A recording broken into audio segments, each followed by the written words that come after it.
Welcome back. My name is Prostetnic Vogon Jeffs, and this is part 2 in a series of 5 videos exploring the world of horror films. I think it will thrill you. It may shock you. It might even horrify you. So if any of you feel that you do not care to subject your nerves to such a strain, well, we've warned you. If you haven't watched part 1, I would highly recommend checking that one out first. I've got a link in the description. But if you're all caught up, let's get into it.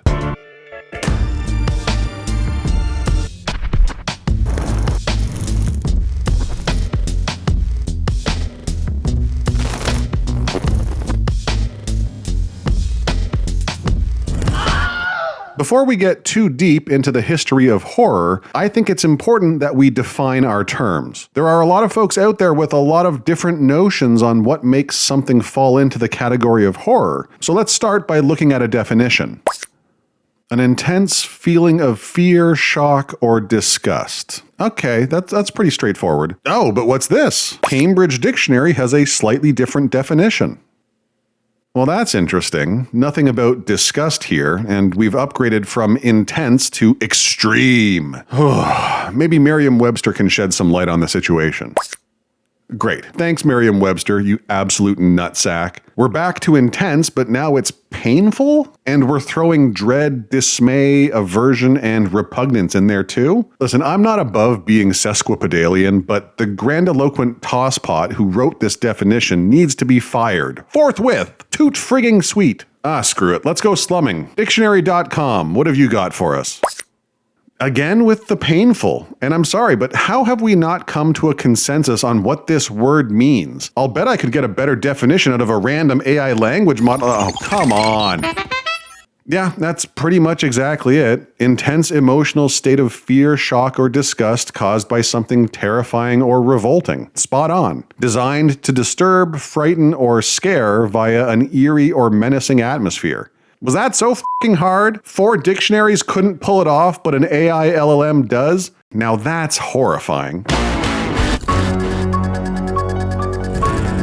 Okay, we're gonna dive into the history of horror, but I need to make something crystal clear. This is not an exhaustive history lesson. I'm not going into every single aspect of every single year or cinematic release or whatever. I'm trying to cover a century of movies in 10 to 15 minutes or something like that? So please don't get mad at me if I don't mention that obscure movie you think is super important to the conversation. I wasn't gonna. Please don't lose your mind if I gloss over some stuff for the sake of being concise and economical. You want a 2-hour deep dive on blaxploitation horror? I'm sure there's a video for that. You want me to stroke off Hammer Films for 90% of the video? Again, I'm almost positive that video exists. Okay? Now shut the f*** up and let me do my job!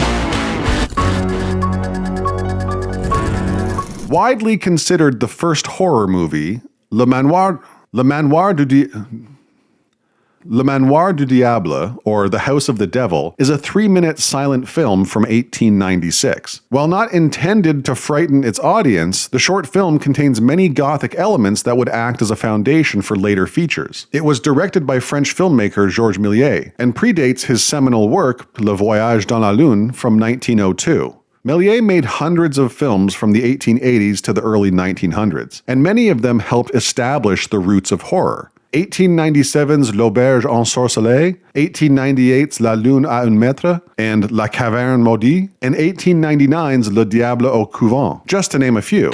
Long story short, this dude was the father of horror and responsible either directly or indirectly for every horror movie since. Respect! At the beginning of the 20th century, we start seeing early signs of horror in numerous adaptations of supernatural stories. In 1908, we get Dr. Jekyll and Mr. Hyde, an adaptation of Robert Louis Stevenson's 1886 novel. And in 1910, we get the first motion picture version of Mary Shelley's Frankenstein. What's important to note here is that while some movies of this time might be more notable or popular than others, it's the boom that's significant. Adaptations of supernatural stories were taking place across the world. From 1910 to 1920, there were multiple Frankensteins, multiple Jekyll and Hydes, multiple Pit and the Pendulums. It was a friggin' shit show. Everybody and their mother was adapting these stories. And then the Germans show up with their German expressionism. The Student of Prague, a 1913 adaptation of some poems and the Legend of Faust, helps set the stage for a decade of art films that continue the evolution of the horror genre. In 1920, we get Der Golem, The Golem, How He Came into the World, a prequel to a 1915 film, The Golem, and The Cabinet of Dr. Caligari, widely regarded as one of the first true horror movies. Or so the Germans would have us believe.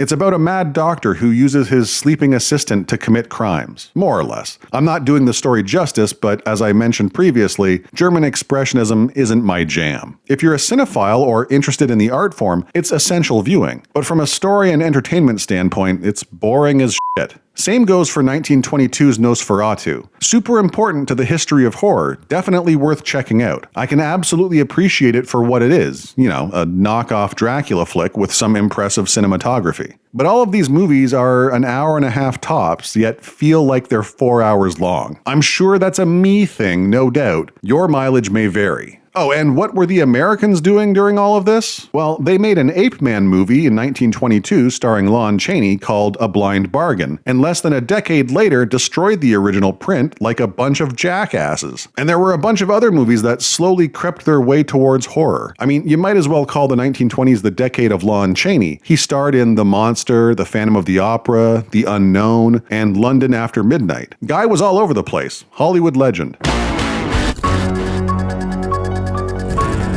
But the 1930s is when things really kick into high gear. At the end of the 1920s, films began incorporating sound and dialogue in particular. The first feature talkie, or talking picture, was 1927's The Jazz Singer. It proved incredibly popular, and by the 30s, talking pictures were the standard for feature films. Wait a minute. You ain't heard nothing yet. In 1931, Todd Browning and Universal Pictures gave us Dracula, featuring horror icon Bela Lugosi. Technically, 1913's Dr. Jekyll and Mr. Hyde was the first film in their Universal Monsters series, but it was the success of Dracula that drove the franchise. Dracula? The popularity of the film resulted in the production of James Whale's Frankenstein later that year, which would in turn create a horror legend out of prolific actor Boris Karloff. The decade is marked by a series of incredibly strong entries in the horror genre, like White Zombie, The Invisible Man, Bride of Frankenstein, King Kong, The Mummy, The Black Cat, and many others. The popularity of horror movies continued to grow into the 1940s, with studios pushing sequels to established properties to cash in on name-brand characters. I can imagine. 1939's Son of Frankenstein ushered in films like The Invisible Man Returns, The Mummy's Hand, The Ghost of Frankenstein, and Son of Dracula, along with a handful of new characters like the Wolfman and Paula the Ape Woman. The 1940s is also when we start seeing the first monster rally movies. Crossover features like Frankenstein Meets the Wolfman, House of Frankenstein, House of Dracula, and Abbott and Costello Meet Frankenstein. The latter spawning its own series of movies that saw the comedy duo meet the killer Boris Karloff, The Invisible Man, Dr. Jekyll and Mr. Hyde, and The Mummy. It was during this time, from the late 40s to the mid-1950s, that the horror movie craze fell off a cliff. Sure, studios were still putting out movies, but the broader appeal of the genre was beginning to wane. The public was getting tired and looking for something fresh. It may not be the best comparison, but horror movies of the 30s and 40s were like superhero movies of the 2010s and 2020s. Oh, what you're saying is nonsense. And in desperate need of a shakeup. And in 1955, that's exactly what the genre got. The Quatermass Experiment, known stateside as The Creeping Unknown, was an adaptation of the 1953 BBC television series of the same name. It's about a dude named Quatermass who invents a rocket and sends it into space. But the sole surviving crew member that returns to Earth is mutating into something that could destroy the planet and yada yada yada. The film was a huge success for its production company, Hammer Film Productions, and led to a sequel, and, of more importance to the topic at hand, the production of The Curse of Frankenstein. Whereas Quatermass was mostly a local success, The Curse of Frankenstein was a global hit, making a huge impression on North American and European audiences alike. The success of The Curse of Frankenstein led to a sequel, obviously, but also a contract with Universal that would see many of their characters given new life in Hammer films throughout the 50s and 60s. 1958 saw the release of Dracula and The Mummy the following year, The Two Faces of Dr. Jekyll in 1960, The Phantom of the Opera in 1962. Hammer horror films dominated the market for nearly 2 decades, made international celebrities out of Peter Cushing and Christopher Lee, and amplified the gore and sexuality of its characters in a way that shocked and titillated audiences. Not only were they influenced by the horror movies of 1930s Hollywood, but also by the psychological thrillers of Alfred Hitchcock. 1960's Psycho, Hitchcock's horror masterpiece, would inspire Hammer films like Taste of Fear, Paranoiac, and Fanatic. Unfortunately, by the end of the 60s, Hammer Films was starting to run out of steam and found that they couldn't compete with a new wave of high production values and intense gore being presented by American and Italian films. By the early 70s, the company began to indulge in self-parody, alienating its audience and actors, with Christopher Lee distancing himself from future productions after 1973's The Satanic Rites of Dracula. The 1968 release of Roman Polanski's psychological thriller Rosemary's Baby, along with George A. Romero's Night of the Living Dead, signaled a cultural shift and teased a new direction for the industry.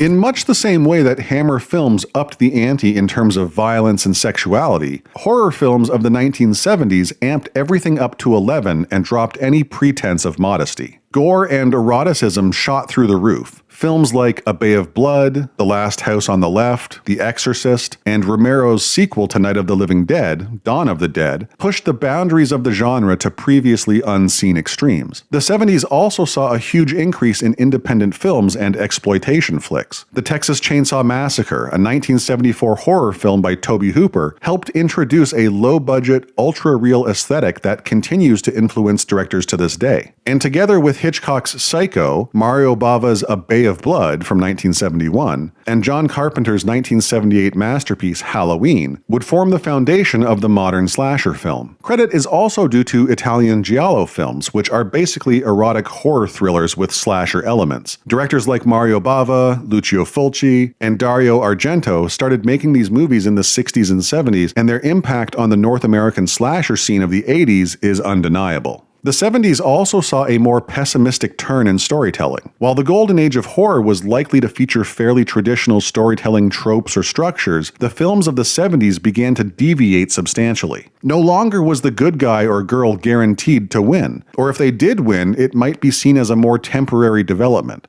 Safe for now, for the moment. And just as the music industry had seen a revolution during the late 60s and into the 70s, a shift from uptight professionalism to loose experimentation, sex, drugs, and rock and roll, so too did the film industry. Writers and directors began to question the taboo. Topics that were once forbidden were now fair game. And refreshingly, the movie monsters began to branch out. It was no longer a series of Dracula and Frankenstein vehicles. There were reinterpretations, to be sure, it's not like those characters just disappeared. But the 70s and 80s saw a massive influx of fresh cinematic threats. A new breed of zombies, killer sharks, cannibals, legitimately frightening aliens.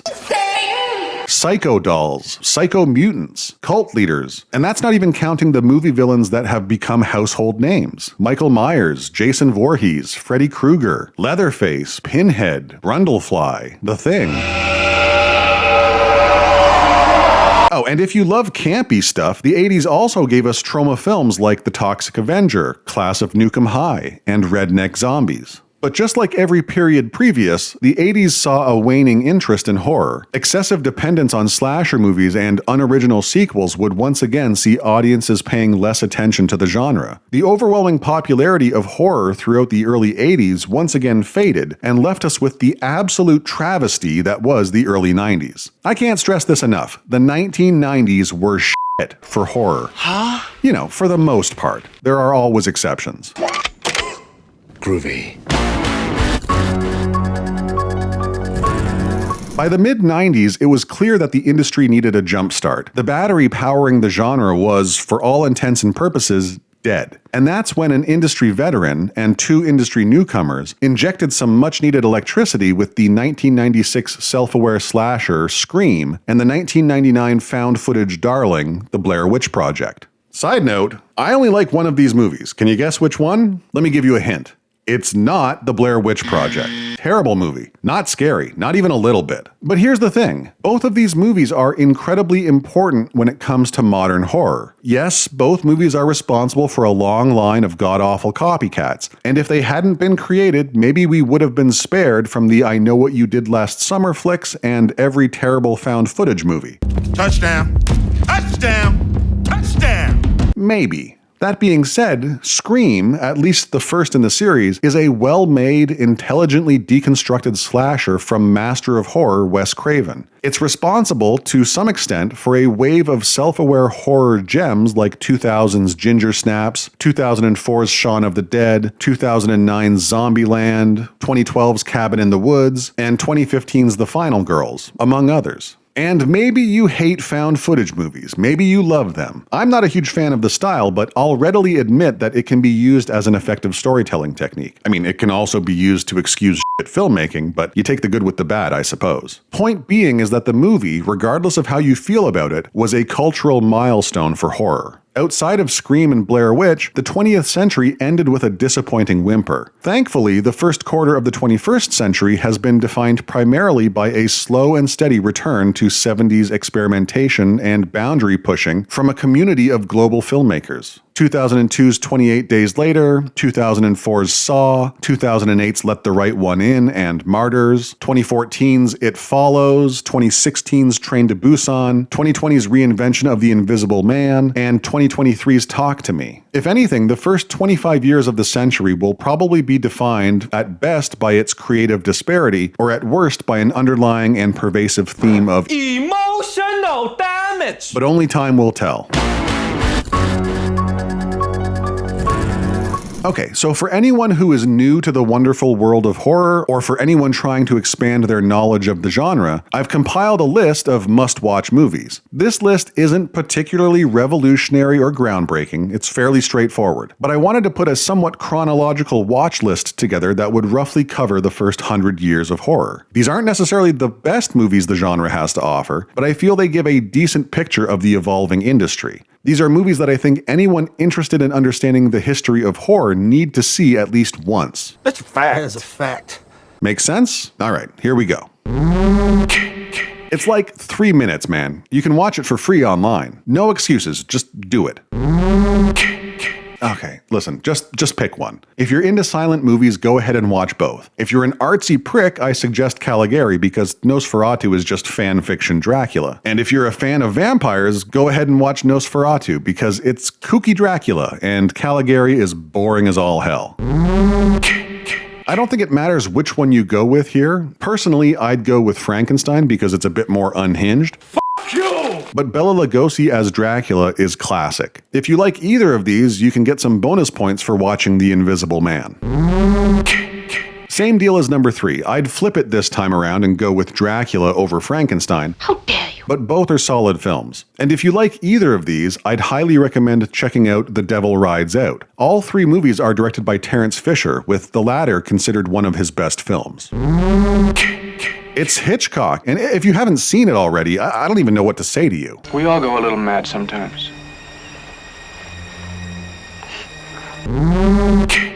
I prefer Dawn to Night, and both are historically significant films. Yeah, they're dead. They're all messed up. But I think seeing Night of the Living Dead at least once should be mandatory for any fan of the genre. Now listen, I think it's important to recognize that the Italians were like a decade ahead of North America with their horror flicks. If you aren't familiar with at least one Bava, Fulci, and Argento film, I don't see how you can say you appreciate horror movies. Yeah, and how am I not going to recommend Halloween? Come on. Don't argue with me, it's Wes Craven. It's an important movie. This isn't a movie. It's all a movie. It's all one great big movie. Does he have better movies? Sure, but we're going for historical significance, and this one is a bit more palatable than The Last House on the Left, and you know what? Fine, whatever. Oh my god, just go watch a Wes Craven movie and stop bothering me about it. No, I know, listen, I get it. Just watch the first and last 10 minutes and call it a day.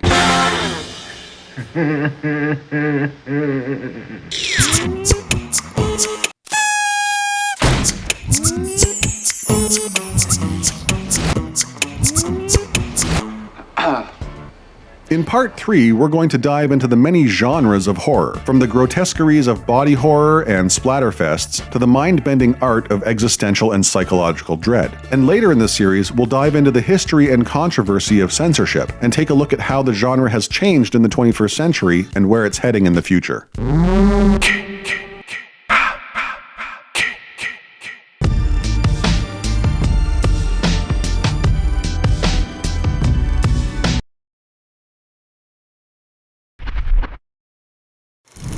Looks like rigor mortis is setting in.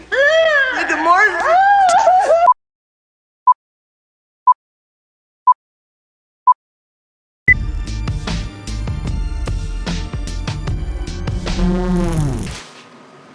Why did you watch it, Max? Business reasons.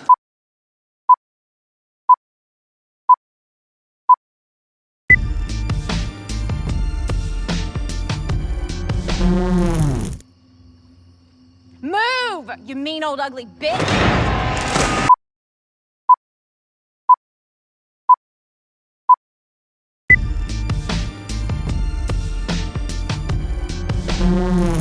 But you doubted me.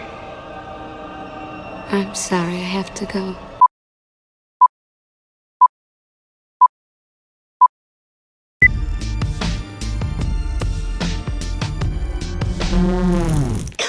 Corn nuts!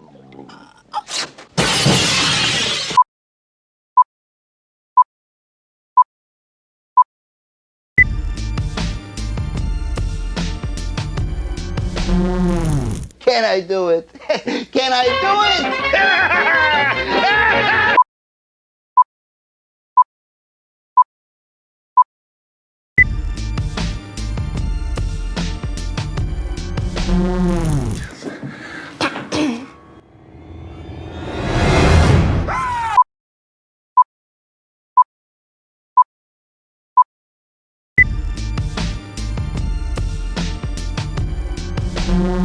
If you show me yours, Then I'll show you mine.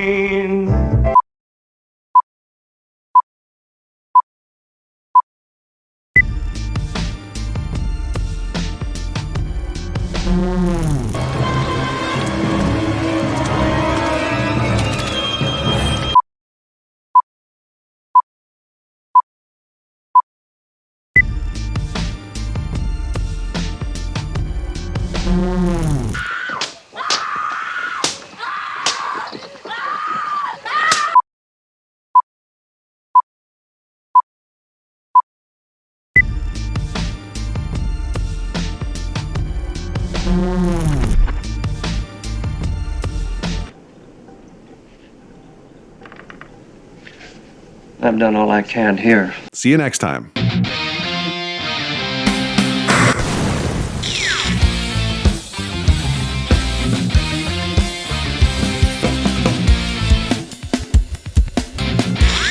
This is standard horror movie stuff.